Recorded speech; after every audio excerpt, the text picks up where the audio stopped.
petite livraison nécessaire pour la dalle en béton de la cuisine. On a prévu large au niveau des quantités parce qu'on sait très bien que ces matériaux vont nous être utiles à d'autres moments de la rénovation.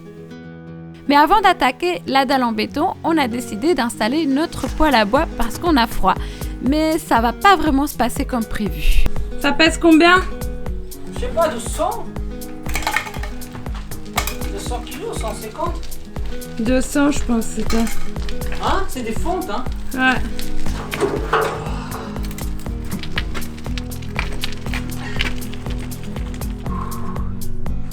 Maintenant j'en ai besoin d'en Tu sais quoi?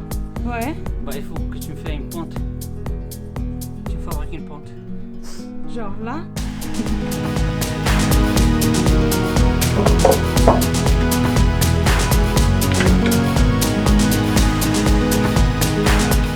On installe notre poêle à bois qui est juste là. Poêle à bois qu'on a récupéré évidemment sur seconde main qui était à donner. Donc si vous n'avez pas vu la vidéo, ici on vous donne tous nos meilleurs conseils sur la rénovation et on parle notamment de ce conseil hyper sympa et hyper précieux pour nous. Donc allez la voir, mais bon bref, nous ici on s'occupe de la cheminée. Oui, c'est prématuré, mais bon, on avait froid, on a envie d'installer le poêle et ça nous permet de voir un petit peu l'état de la cheminée, tout ça. La première chose est donc de creuser un trou qui va rejoindre l'ancienne cheminée qui avait été rebouchée. Et d'ailleurs, juste à l'endroit où on va venir raccorder notre poêle au bois, se trouve le passage internet. Donc on va devoir aussi le déplacer.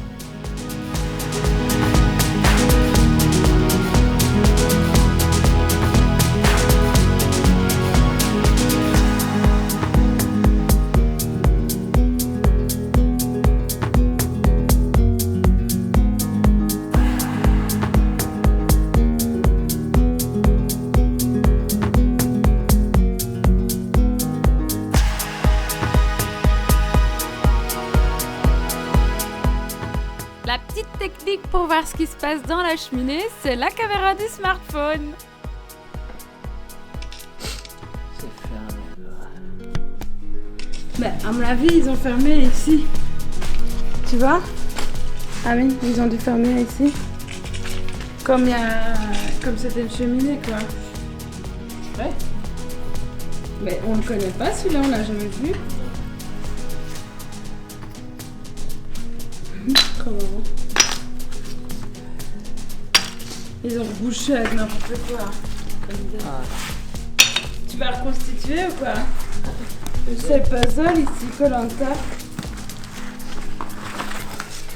Regardez ce qu'on a trouvé dans la cheminée.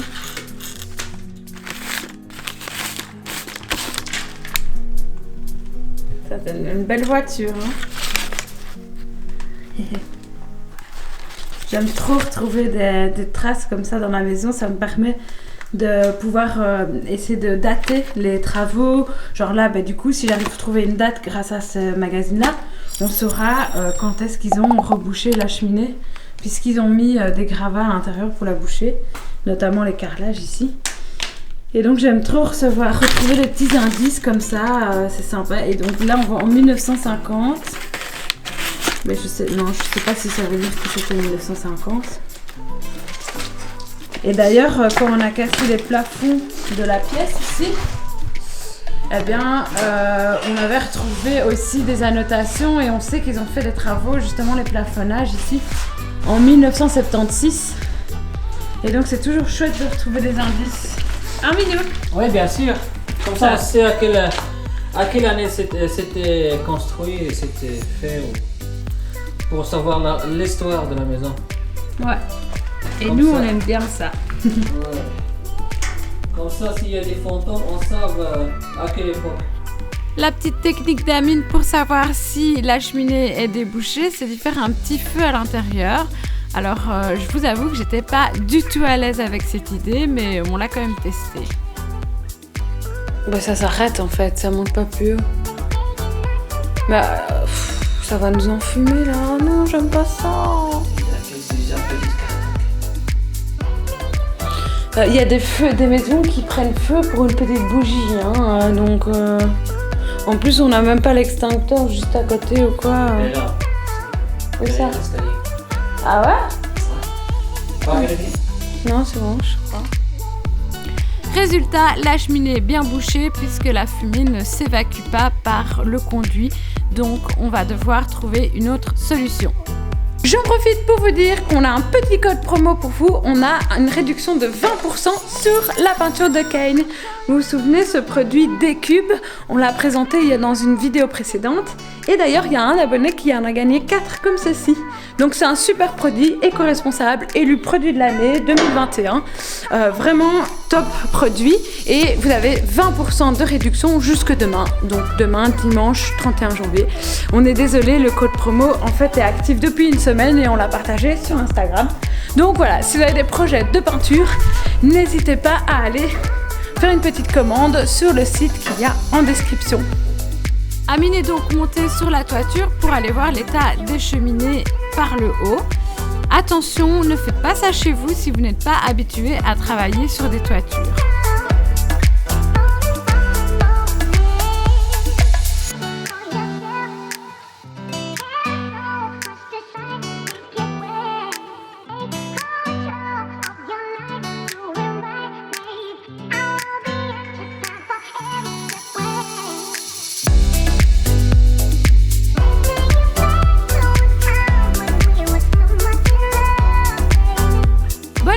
La cheminée de la cuisine n'est pas bouchée et on le sait parce qu'on a réussi à y faire passer un objet tout le long du conduit de cheminée.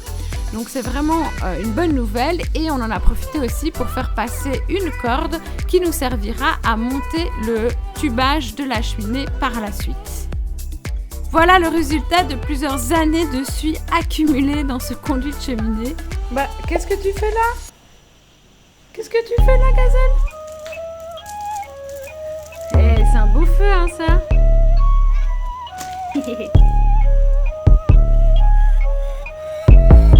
Maintenant qu'on sait que cette cheminée n'est pas bouchée, elle va nous être utile pour plusieurs choses, notamment pour faire l'évacuation de la hotte de notre cuisinière, mais aussi pour venir y créer une aération vers la cave.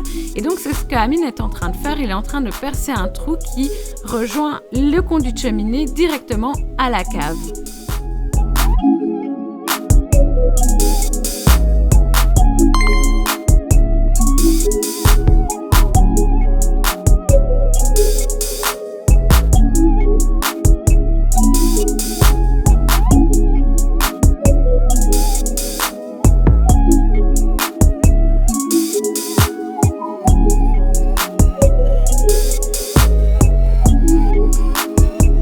Il va profiter aussi de ce trou vers la cave pour faire passer le tuyau de gaz qui alimentera notre cuisinière. Étant donné que l'arrivée de gaz se trouve dans notre garage qui est à l'opposé de la maison, c'est vraiment plus simple pour nous de faire passer ce tuyau dans la cave et de le faire longer sur le plafond pour le faire rejoindre dans la cuisine. La dernière étape avant de couler la dalle, eh bien, on a passé les gaines électriques et on en a mis bien assez pour pas se trouver en rade par la suite. Amine va aussi prévoir tout ce qui est arrivée d'eau et évacuation, bien entendu.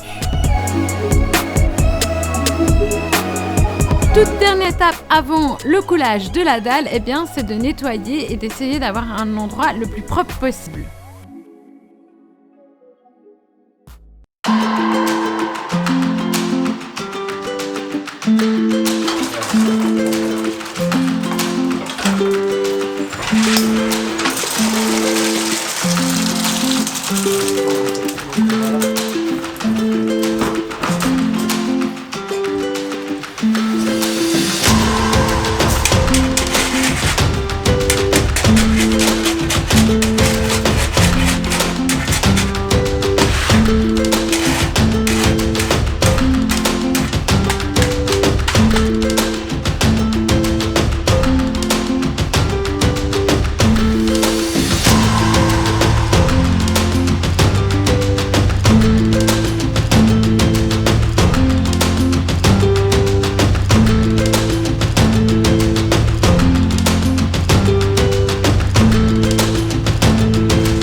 Maintenant que la dalle est faite, il va falloir qu'on remette les carreaux de ciment. Mais d'abord, il va falloir qu'on les nettoie, car sur chaque carreau, il y a une couche de ciment. Donc, à l'aide de mon burin et d'un marteau, je gratte cette couche de ciment.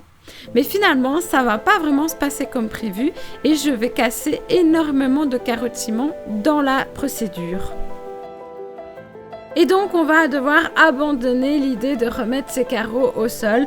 On est vraiment triste, mais par contre, on a une autre idée, on vous en parle tout de suite. Pour ceux qui s'en souviennent, quand on a cassé et enlevé la cuisine, on a découvert ces deux niches ici dans les murs et on a bien envie de les garder et d'en faire des étagères. Du coup, c'est ce qu'on s'est dit, c'est qu'on irait bien mettre au fond de chaque niche des carreaux de ciment pour donner un petit look, un petit style bien sympa et aussi de faire une crédence avec les carreaux de ciment tout le long du plan de travail, en l'intégrant directement dans le plafonnage. Alors, est-ce que c'est une bonne idée? Qu'est-ce que vous en pensez? Dites-le nous peut-être en commentaire, ça va peut-être nous conforter dans notre choix. Ce qui est sûr, c'est qu'on va pas pouvoir les remettre au sol, parce qu'en plus, notre dalle, elle est pas parfaite, donc va falloir qu'on fasse un ragréage, voire une chape légère. Donc, avec les carreaux de ciment qui font 1 cm d'épaisseur, on n'arrivera pas à garder le niveau avec le couloir et le living. Alors que si on met un carrelage assez récent, plus fin, eh bien on pourra y arriver. Donc voilà pourquoi on ne va pas pouvoir remettre les carreaux au sol, mais je suis sûre que ça donnera bien si on les met ici en crédence et dans les niches, ou au moins dans les niches. Qu'est-ce que vous en pensez? Dans les niches et de la crédence ou juste les niches? C'est encore la question, on doit encore se décider. Et puis je vous remercie d'avoir regardé cette vidéo. N'hésitez pas à laisser un petit like, abonnez-vous et on se dit à la semaine prochaine.